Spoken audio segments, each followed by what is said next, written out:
Media Vietnam kembali menyoroti persiapan timnas Indonesia menjelang bergulirnya Piala AFF 2026. Kali ini, sorotan mereka tertuju pada kebijakan pelatih John Hartman yang dinilai melakukan perubahan besar dalam penyusunan skuad Garuda. Saat ini, para pemain tengah menjalani pemusatan latihan di Bali United Training Center sebagai bagian dari persiapan menghadapi Piala AFF 2026 yang akan berlangsung pada akhir Juli hingga akhir Agustus mendatang.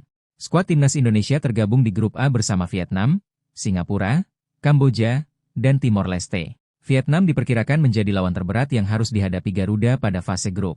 Media Vietnam Soha menilai Hartman mengambil langkah yang tidak biasa dengan memanggil banyak pemain naturalisasi serta sejumlah pemain yang masih berkarier di luar negeri. Piala AFF pelatih Indonesia secara mengejutkan mendobrak tradisi dengan pemain naturalisasi, menimbulkan kekhawatiran besar bagi tim nasional Vietnam, tulis media Vietnam, Soha.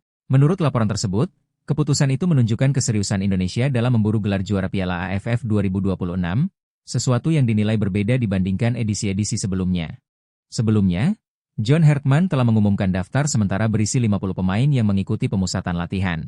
Dari jumlah tersebut, nantinya akan dipilih 26 pemain yang masuk skuad final untuk tampil di putaran final Piala AFF 2026.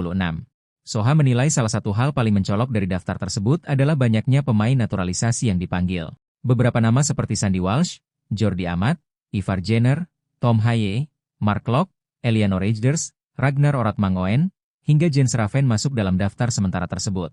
Menurut media Vietnam itu, mayoritas pemain memiliki pengalaman berkembang di Eropa khususnya Belanda, sehingga diyakini mampu meningkatkan kualitas permainan Indonesia dari sisi teknik, fisik, maupun taktik.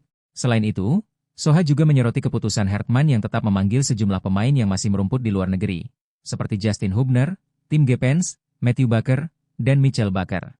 Langkah tersebut dianggap berbeda dari kebiasaan Indonesia pada edisi-edisi Piala AFF sebelumnya. Pasalnya, turnamen ini tidak masuk dalam kalender resmi FIFA sehingga klub-klub luar negeri tidak memiliki kewajiban melepas pemain mereka. Menurut Soha, kebijakan tersebut menjadi sinyal bahwa Indonesia ingin menurunkan skuad terbaik demi mengejar gelar juara Piala AFF yang hingga kini belum pernah diraih. Media tersebut bahkan menilai keputusan Hartman bisa menjadi ancaman serius bagi seluruh peserta turnamen, terutama Vietnam yang berada satu grup dengan Indonesia.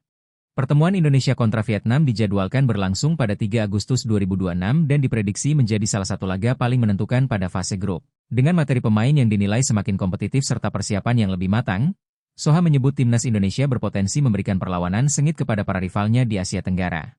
Meski demikian, media Vietnam itu menilai kekuatan sesungguhnya Garuda baru akan terlihat setelah Hartman mengumumkan daftar final berisi 26 pemain dan Indonesia menjalani laga resmi di Piala AFF 2026.